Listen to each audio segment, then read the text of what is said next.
There are signs the sharp edges are coming off the global trade war, and that's buoyed markets and the US dollar, which means the Aussie and Kiwi dollars start a little bit lower this morning. South Korea's economy weakens ahead of the April tariffs, while consumer confidence rises in New Zealand. That's coming up in our 5 Things in 5 Minutes on Monday, April the 28th. And then, in our bonus deep dive interview, ANZ Group Chief Economist Richard Yetsenga says markets may be welcoming some positive tariff news, but there's still plenty of uncertainty. Potentially all there is just maybe a slow recognition that actually it will impose a much larger adjustment burden than they might have envisaged. But first, in 5 and 5 with ANZ, markets will start the week buoyed by signs over the weekend that the sharp edges are being taken off the global tariff war. China's authorities are reportedly set to suspend their 125% tariffs on some US imports, while President Trump, in a Friday interview, indicated trade deals with lower tariffs may be finalised over the next 3 to 4 weeks. The S&P 500 closed up 0.74% on Friday, while the Nasdaq rose 1.26%. The yield on the 10-year US Treasuries fell 6 basis points to 4.25%. ANZ Group Chief Economist Richard Yetsenga says there appears to be a realisation that de-escalation is required.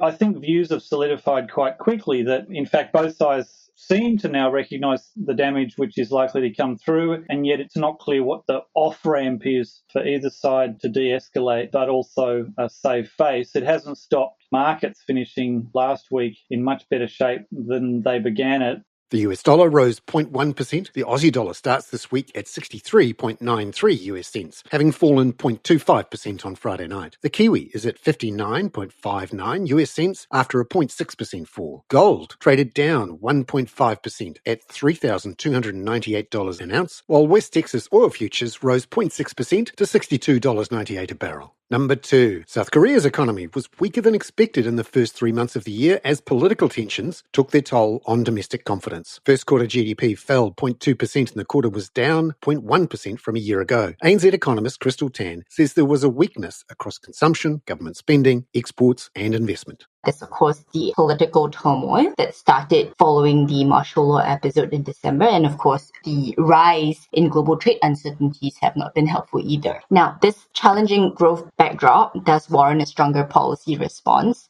We do expect fiscal stimulus to step up. Number 3. ANZ's Roy Morgan New Zealand's Consumer Confidence Survey showed a rise of 5 points to 98.3 in April, with little evidence the global tariff war has affected headline consumer confidence at least. ANZ New Zealand Chief Economist Sharon Zollner says it was good to see the lift was broad-based across the sub-indices. We saw more people expecting to be better off next year. That's in the black there, and net 23% of people feel that way. We also saw a 5-point lift in the share of people who think it's a good time to buy a major household item. That's the best retail indicator, but it's still negative. It's still a net 11% think it's a bad time to buy. So clearly still headwinds for the retail sector. But at least it was broad-based. Number 4. Sharon says a jump in inflation expectations from 4.2% to 4.7% could be down to the global trade headlines. That's an enormous jump, and that's a level we haven't seen for, a couple of years, really. So I'm trying to think about what might be driving that, and I suspect it might be all the tariff headlines around the world and the talk about how inflationary they're going to be. And tariffs are inflationary, but they're inflationary for the countries that put them on. And New Zealand is not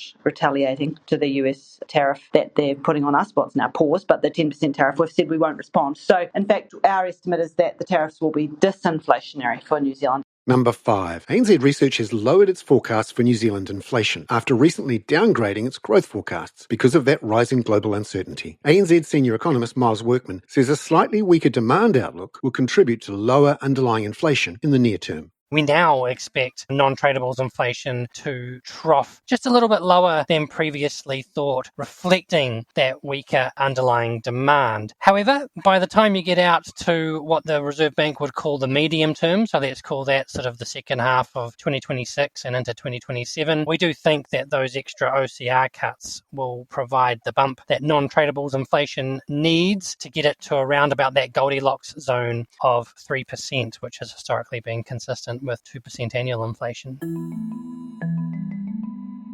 Miles Workman there. Now, in our bonus deep dive interview, I spoke last night to ANZ Group Chief Economist Richard Yetsenga about the weekend's global trade war developments and whether we're starting to see any impact in trade data around the world. Hope is not a strategy. There doesn't seem to be any less conviction among the tariff believers in the US administration in the use of the tool. Potentially all there is just maybe a slow recognition that actually it will impose a much larger adjustment burden than they might have envisaged. Why do you think there is still quite a bit of hope there and that the markets seem to be betting that people are backing off and cooling down? Markets are pretty good at pricing regularity or rationality that they understand in terms of policymaker reactions, but I don't think there's been anything about this administration and their approach to policy which has been regular. And certainly there's no sense that the broad America First agenda, of which tariffs are only one part, is diminishing as kind of a signpost for all US policies. So even if we get some backing off of tariffs, and we have seen a pivot, so that's good news, but even if we get a meaningful back off of tariffs, there are likely to be other policies which have effectively deglobalized the US economy. And looking at the data coming through in the week ahead, things that we would normally be very focused on and interested in are relevant, and some other smaller data sets that we probably wouldn't normally watch are more relevant. So what should we watch out for? Well, any data relating to pre-2nd of April just has a much lower beta than it might normally have. Even the payrolls number, which is usually the biggest number of the US data calendar each month,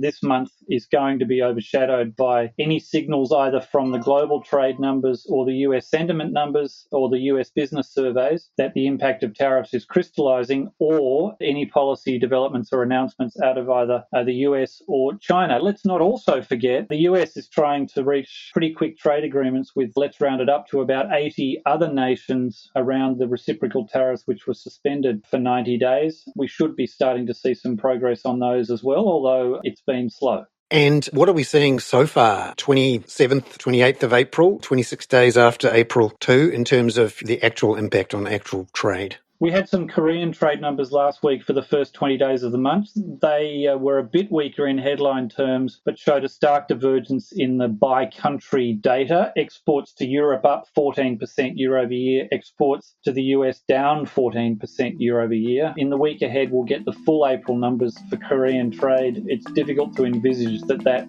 by-country split has reversed materially. Richard Yetsenga there. I'm Bernard Hickey. That was 5 and 5 with ANZ for Monday, April the 28th. Catch you tomorrow with a closer look at how South Korea's economy has been affected by that political turmoil and how well placed it is to deal with global trade uncertainty.